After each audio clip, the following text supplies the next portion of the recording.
Alice Crisci, CEO and founder of MedAnswers, faced her own battle with infertility and cancer, and that inspired her to launch her new business. Stick around. You don't want to miss this episode. Welcome to Your Mark on the World, bringing you another changemaker with champion of social good, Devin D. Thorpe. Alice, welcome to the show. We're thrilled to have you. Thank you, Devin. I'm so happy to be here. Well, I want to dive right in and have you tell us a little bit about your personal experience that framed and inspired MedAnswers. Thanks for asking that. I was diagnosed with breast cancer when I was only 31 years old. I started a charity to help people with fertility preservation because I preserved my fertility and it was the most important thing to me during a very dark time. That parlayed me into being a patient advocate for the last 9 years. And I started to look at all the inefficiencies and also really noticed that patients didn't have anywhere to turn. So they were going to each other online to ask their medical questions. And yet I had all these relationships with experts at my fingertips. And I thought, why can't I give all the patients across the world also struggling with infertility and oncofertility access to the same experts using technology? And that's why we created it into truly a handy app, downloadable on iTunes, because that way it feels like social media. It feels like a personal connection, and yet the patients get to remain anonymous. So were you able to have children? I am so lucky. I have an almost 4-year-old. Yes, he's being very quiet during this interview, actually. Congratulations. He's amazing. We're thrilled for you. I'm sure that he feels like a miracle. He does, and he very much also feels like the face of the company. That's great. Well, your vision for MedAnswers goes beyond fertility. What do you see it becoming ultimately? We called it MedAnswers and not infertility answers or oncology answers because we want to help people in their moment of healthcare crisis. And these specialists, they are very busy when they're seeing patients during the day, but they also have the same amount of downtime as the rest of us, and they're on LinkedIn and on Facebook and on other social media outlets answering patient questions. So we know if we can intervene with patients at the time of diagnosis, then they will be empowered and educated and probably more likely to stick to their treatment plan. Lack of compliance in healthcare when it comes to treatment costs billions and billions of dollars in wasted money. So my premise probably reduces the outcomes as well. Yes, exactly, it does. And I've seen that in oncology in devastating circumstances where I've lost, people who are dear to me because they, as an example, wanted to pursue parenthood and therefore did not pursue the treatment plan that was recommended. And we want to see healthy lives. We want to see people less stressed when they're dealing with a healthcare crisis. And most importantly, we just want to see them recover. And if it takes 3 to even 6 weeks to go from a primary care physician to a specialty physician, we can fill in that gap so people don't spend endless time Googling for answers. They can actually just go straight to the experts and find the answers they need when they need them. It really is difficult to get answers from experts outside of this context. You noted that a lot of people, especially in the fertility space, don't even get a second opinion because the first opinion might cost $1,500 and people don't want to spend another $1,500 to get a second opinion. Yeah, absolutely. And I think that that's kind of the case with everything too. When I was diagnosed with cancer, I didn't see a second opinion oncologist until I was already going through treatment. And learned at that time, he didn't even agree with the treatment plan that I was going through. So I connected the two oncologists in a conference call so I could hear both of their approaches. And we're building that same capability into our tool so that people can have that same experience of maybe differing opinions and they can understand the critical thinking behind the opinion. They can quickly see the research or hear the research from the expert themselves and then make the right decision for themselves and their family. So today, if I have a fertility question, I grab the app on my iPhone, I plug in a question, and an expert will answer it. How do the experts then rank or comment on that first answer? That's such a great question. So our beta product today is really to encourage that first question and have 3, 4, 5 answers come in really quickly. But our expert community is also upvoting each other. And what I love about that is that patients can walk away knowing that there's some level of clinical consensus for that answer. Patients then can thank the experts. And we have over 60 experts already, and they're across 7 different disciplines. We have reproductive endocrinologists, embryologists, geneticists, genetic counselors, psychologists, urologists, reproductive attorneys. We've covered almost everything in the realm of infertility. And as we expand, then we'll add other maternal fetal medicine specialists, other pregnancy specialists, and of course follow the patient beyond that into other areas that they need, like genetics and genomics, cardiology, oncology. How will the consumer pay for this? Well, this is why we are a social venture. It is so important to us that we keep the basic question and answer section of the app free forever. If you can Google all these answers ad nauseum and get 30 million results for free, why shouldn't you be able to connect with those experts for free for that basic question and answer capability? It doesn't take a lot of time to gain clarity on something that had you up at 3 o'clock in the morning. That's our commitment, to keep that part free forever. Yeah. We can monetize other ways. We can monetize the same way that WebMD monetize, through advertising and sponsored content. We're never going to clutter up our app with banner ads and things like that. The kind of content that we are reaching out to sponsors for is in the same realm of education. So if research came out of a commercial enterprise that's really relevant to our users, then great. We can do a sponsored post on that content and make sure that it gets to our users. Sure, makes great sense. And how many people are working on the project today?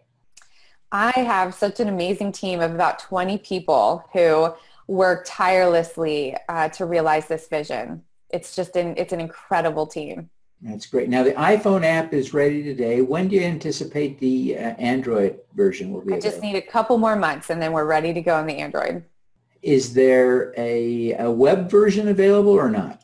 Web is also just about to be launched as well. So probably the timing on web and Android about the same. What users can do is go to the web to get a feel for what it would be like to ask a question. We'll release web product pretty soon too. We really wanted to keep everybody in a more intimate space to launch, and that's why we chose to go the iPhone route first. And so far it's really working well. When did the iPhone app launch? Just in June. So we're still newbies. Yeah. How many users do you have on the platform now? So we, every day we're adding about 10 to 20 new users. And once we're fully funded, we'll be able to really pump the marketing dollars into, into letting the world know about this.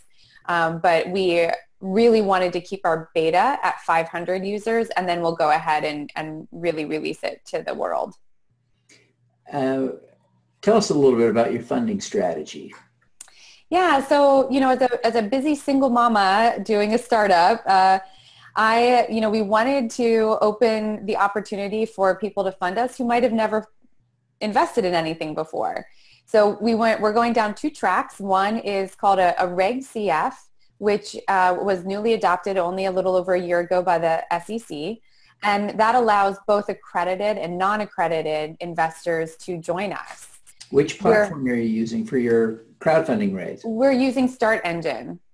Excellent. Yeah, and we're 153% of our first goal. So we're excited about that. What was your first goal? 10,000. Good. Yeah, we achieved it. Good.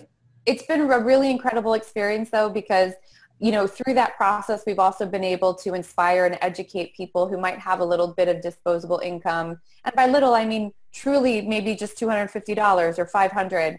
We've been able to educate them about the process and hopefully, help democratize fundraising for other startups along the way. Yeah.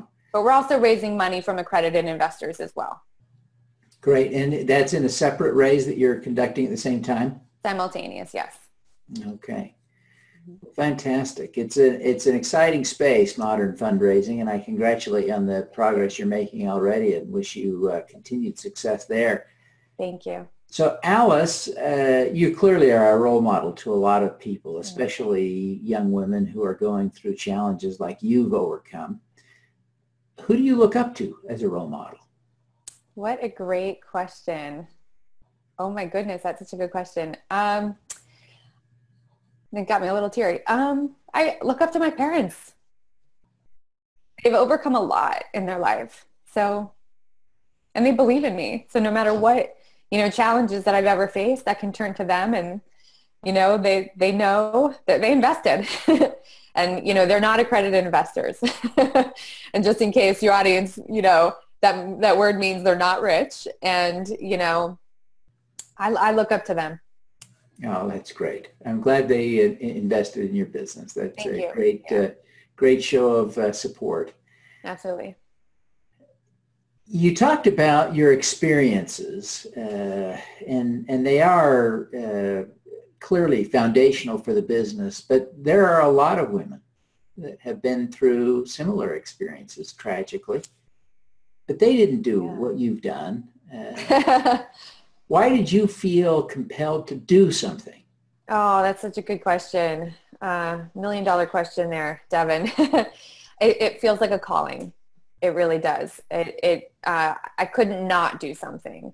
When I launched my charity, Fertile Action, it was 3 weeks into my diagnosis because I couldn't walk away from it. I felt positively called, and there's like a passion and a fury and that just keeps growing and growing. And it was the same thing. When I had this idea, it was April of last year, so not that long ago, for MedAnswers. And I contacted a business partner of mine and I said, I think that we need to do this. We need to solve this particular inefficient challenge for patients. And I was also spending so much time answering questions on Facebook groups that I felt, we were just confusing patients. They were asking a medical question and having their peers answer it. And it was just confusing for them. And, we funded the first part of the company last August, and we launched 6 months after we started our build, and I think that same passion and just the catalytic nature of it, I couldn't say no. Yeah. Alice, what is your superpower? I just asked my son that question yesterday, and he said, I'm not a superhero. And I said, yes, you are. And I told him his was love, because his superhero power fuels me to do what I do every day.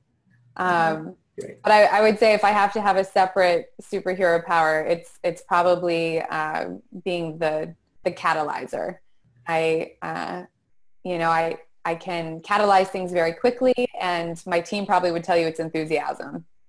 Fantastic. There's real value in catalyzing and bringing that enthusiasm to move a project forward. So I commend you for that. It's a great superpower. Thank you. Well, Alice, thank you very much for taking the time to be with us. Before you go today, take a minute now and tell people how they can find the app, learn more about the project, find the crowdfunding campaign, and how they can connect with you personally. Great, thank you. I think to start, go to MedAnswers.com, and there is an invest button right from that. Or if you're already familiar with the Start Engine campaign, feel free to go to Start Engine and just plug our MedAnswers into the search bar. MedAnswers is available on iTunes currently for the infertility vertical. We will expand into other verticals here this fall. And if you want to connect with me, find me on LinkedIn, Instagram, and Twitter. Fantastic. Well, again, Alice, thank you very much for taking the time to be with us today. We want to wish you every success in helping to help women who are facing some of their life's most daunting challenges. Thank you. Thanks, Devin, so much. All righty. Let's do some good. Thank you for listening. This podcast was recorded via Google Hangouts on Air and is available at youtube.com/Devin Thorpe. Subscribe to this podcast on Stitcher or iTunes by searching for Your Mark on the World. Every weekday, Devin hosts a CEO, celebrity, entrepreneur, or other changemaker here on the Your Mark on the World show to inspire and prepare you to make your mark. Devin is a champion of social good, writing about, advocating for, and advising people who are doing good. He is a Forbes contributor who is a recognized thought leader in social entrepreneurship, impact investing, and crowdfunding. To book Devin as a speaker, visit devinthorpe.com. Learn more about Devin's work at yourmarkontheworld.com.